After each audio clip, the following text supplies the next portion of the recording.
Yo empecé haciendo web, digamos, hacía diseño de sitios, después de portales y trabajaba en una empresa de diseño web y que era del mismo dueño que Q9 y en un momento, como los juegos andaban bien y la web estaba llena de otros diseñadores web, dijimos, bueno, vamos para el lado donde está yendo mejor. Y cuando empecé en Q9 fue como que me quedé totalmente descolocado porque primero que mucho de juegos no sabía.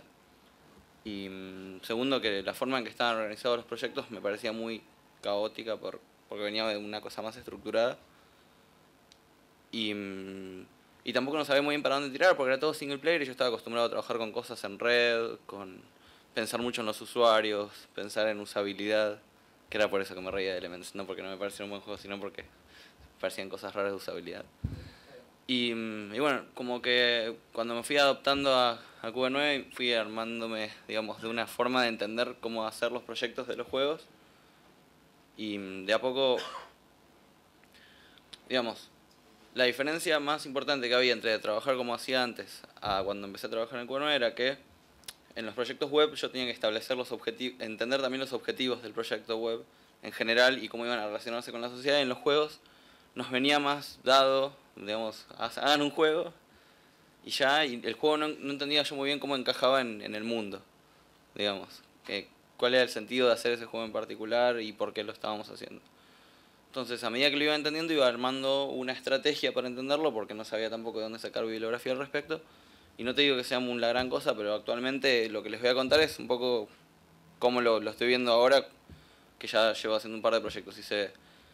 Nosotros trabajamos con diferentes empresas, trabajamos con en las áreas online trabajamos con Viacom, que son los dueños de MTV, VH1, Shockwave y esas cosas. Y hicimos, por ejemplo, juegos para Facebook, para ellos que fueron un desastre.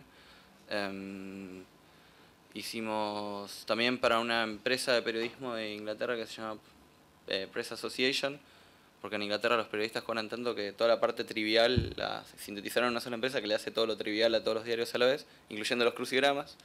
Y de pronto se tuvieron que modernizar, hicimos un servidor de contenidos para todos los crucigramas. Y bueno, empecé a hacer proyectos más web dentro de una empresa de juegos, porque era mi experiencia.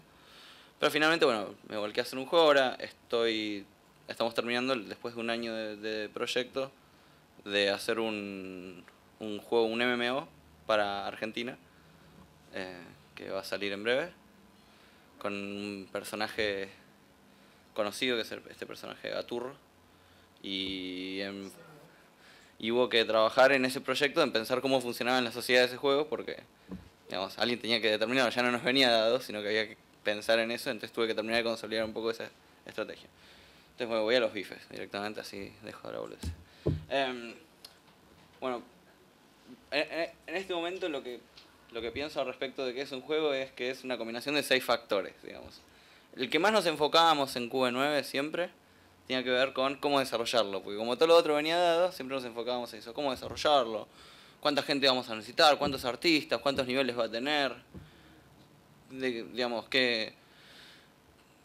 cuánto tiempo nos va a llevar, cuánto nos va a costar, y todo eso es lo que pongo ahí arriba en la parte que dice desarrollo, digamos, que ahora les voy a contar un poco cosas que hay que pensar para definir eso, pero cuando se nos abrió a hacer un proyecto que no tenía todo lo otro dado, había que ponerse a pensar en muchas cosas, por ejemplo, cómo ese juego iba a llegar a la gente, y para eso de pronto te hacías la pregunta, y bueno, ¿y a qué gente le va a llegar?